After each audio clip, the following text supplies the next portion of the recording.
First and foremost, I want to thank you for coming on the platform. I really appreciate you taking out the time to stop by and share some of the information with us. My pleasure. All right, all right. For the viewers who may not recognize you, could you let them know who you are and what you do? Okay, I'm Stuart Pimm. I hold the Doris Duke Chair of Conservation at Duke University. I'm also the president of a nonprofit called Saving Nature. And what I do is to work in countries around the world, tropical countries around the world, to help stop the loss of biodiversity. Wow, that sounds really amazing. What countries have you done work in? Oh, I work a lot in Colombia and Ecuador and Brazil in South America. I do a lot of work in Southern Africa, that's Africa, Botswana, Namibia, Mozambique, Zambia.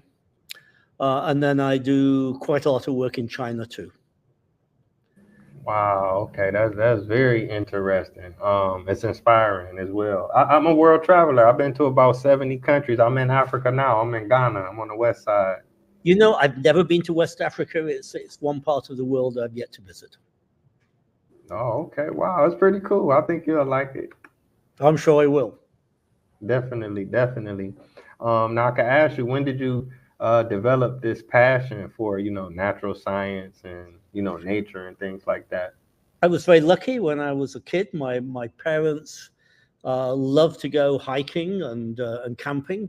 That was how we had our holidays. We went camping, and weekends when we had the chance, we would go off and walk. I grew up in the north of England, so there was lots of places to hike and walk there, and that just got me interested in the natural world. I became an enthusiastic bird watcher when I was a teenager, and I've bird watched all around the world, and it's given me a an extraordinary opportunity to see what we're doing to the natural world and to look at opportunities to make it a better place. Oh, okay. Wow, wow, that's really cool. That's amazing that, as a child, your parents was able to expose you to those things. How do you feel about children today? Especially like in America, everybody's on the iPads, the iPhones, the video games. I think that's such a shame. I mean, iPads are wonderful things. I'm glad I have a computer. I use my iPhone a lot. But I also enjoy being out in nature. I live on the outskirts of Durham, where Duke University is, and most days of the week I walk through the woods to my coffee shop. And I really feel enormously lucky that I can spend time in nature. Yes, indeed. Nature is a beautiful thing. I opened the urban garden like 2 years ago. I'm a beekeeper, had chickens, growing the fruits and vegetables. And, it does a lot for you mentally, physically, and, also nutritionally, but a lot of people, Absolutely. they missing out. Yeah. Yeah, yeah. Okay. Now I can ask you about this. You do have a website, Saving Nature. What is that about for the viewers who haven't had a chance to check it out? So one of the things that we realize that in many parts of the world that we have not only destroyed nature, but we've left nature in pieces, that we have fragmented the natural landscapes. So we have a little bit of forest there and a little bit of forest there and another bit of forest over there. Um, so nature has been, uh, you know, fragmented, destroyed. And so one of the things that we do is help local conservation groups buy up land. We don't own the land, but local groups do, and to reforest it. So our money goes to help local groups in the countries that I mentioned buy land and plant lots of native trees. We've planted several million trees thus far, of probably 1,000 native species.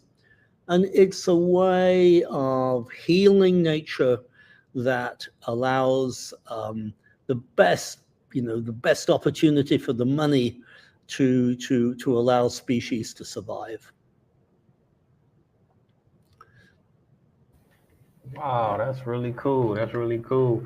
So I can speak for myself. I'm from Cleveland, Ohio. I'm from the urban area, but there were a lot of abandoned houses and people would break in and, steal the plumbing out and it become vacant. Then they tear them down. And then we have a lot of like empty lots, but people would dump trash in the lots, tires and empty bags and stuff like that. So I've been buying, different plots and turning them into urban gardens. And that's a way, for myself to try to make the community a lot safer, less hazardous, and more natural. But for viewers who may want to help, may want to change things, do you have any suggestions on things that they can do as individuals?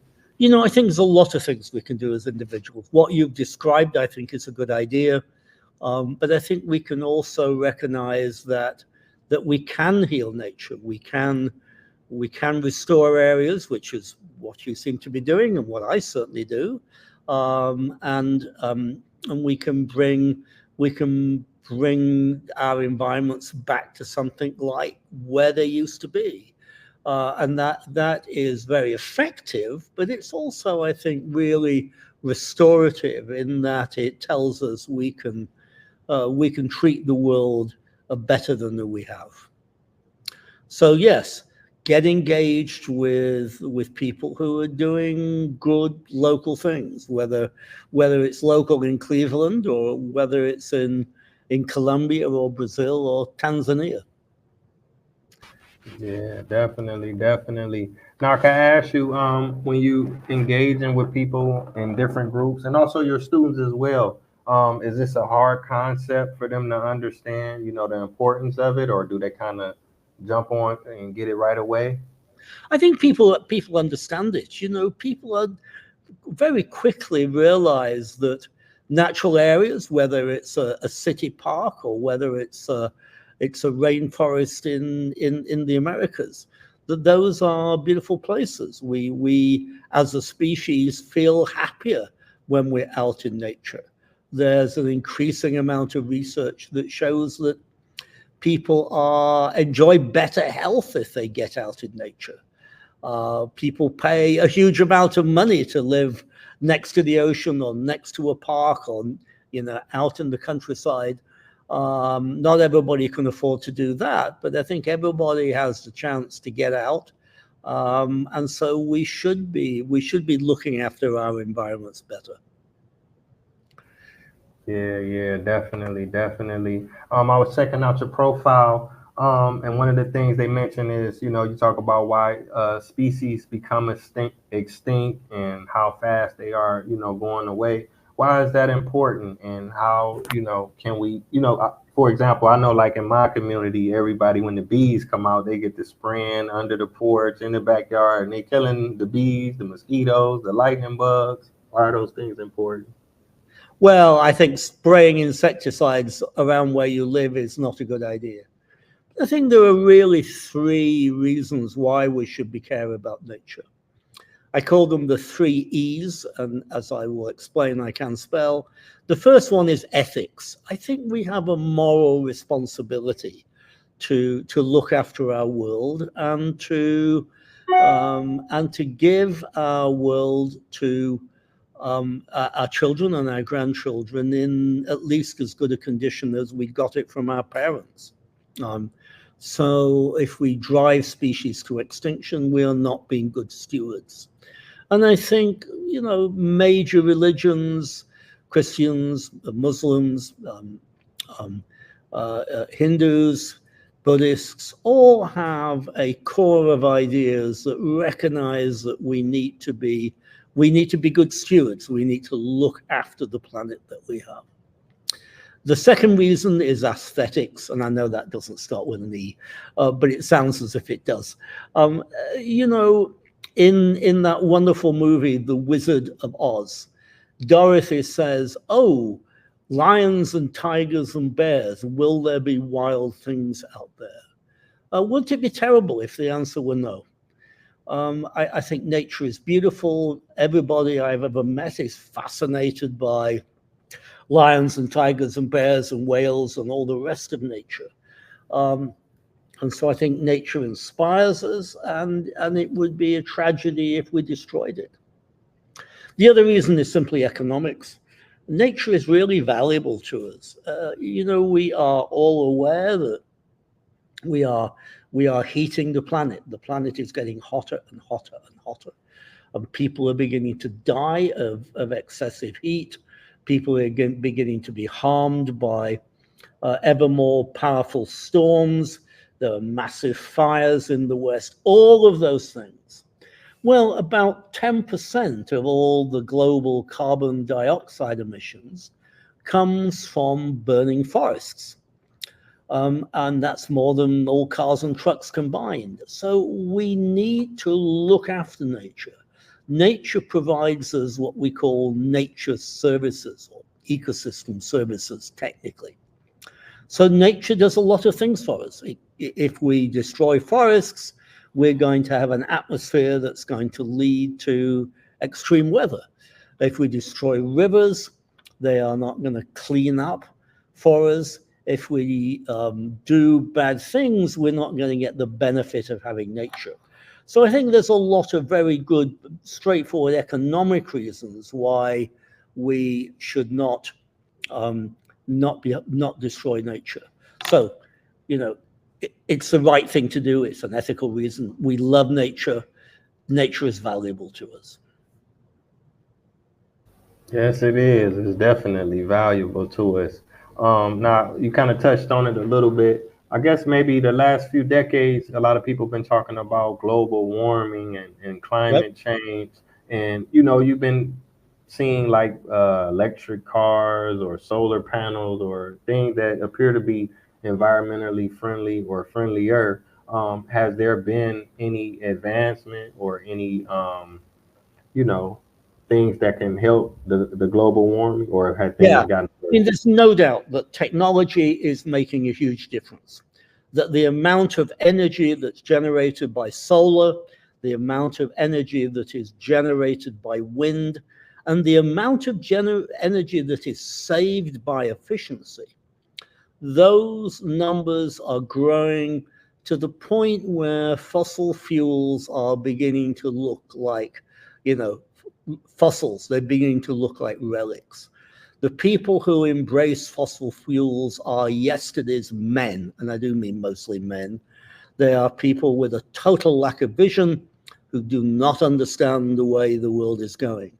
I have no doubt that we can transition to a world where we do not put billions and billions of tons of carbon dioxide into the atmosphere. We've got to do it quickly. We can't sit around on our backsides and not get the work done. But I think it's clear that there's a lot of things that we can do. We can generate a lot more sustainable energy than we are. I think the trends are going in that direction. The costs are going in that direction. The costs of solar and wind are dropping. The environmental costs of fossil fuels are going up. So I'm very much an optimist on that. I'm dismayed by the political influence that the oil companies have and continue to have. My feeling is that the grandchildren of those executives are going to be embarrassed by their grandparents. Yeah, definitely, definitely. Now, I know you got to go in a second, so I wanted to ask you, have you thought about doing a documentary, based on the work that you have been doing? There are a number of documentaries that talk about the work we do, um, and yeah, I hope we can get the message out. I mean, in this day and age, social media is a very effective way of reaching people. I would encourage people who've listened to this podcast and enjoyed what we've talked about would look at our website. It's savingnature.org. We're on Facebook. And I'm very proud of what my colleagues and I have achieved. We have wonderful partners, local people living in the various countries I mentioned, who are really doing a fantastic job to look after their environments. Okay, okay. Now, okay, I guess the last question I could ask you, now, do you have any books? Have you written any books about the work that you have been doing?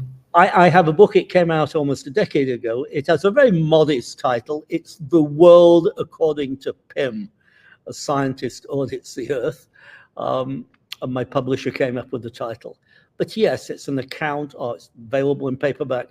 It's an account of what we're doing to the planet, but it's also an account of what we could do. So I encourage people to look at that and understand what we're doing to our world and understand what they can do. There's a lot of things we can do as individuals.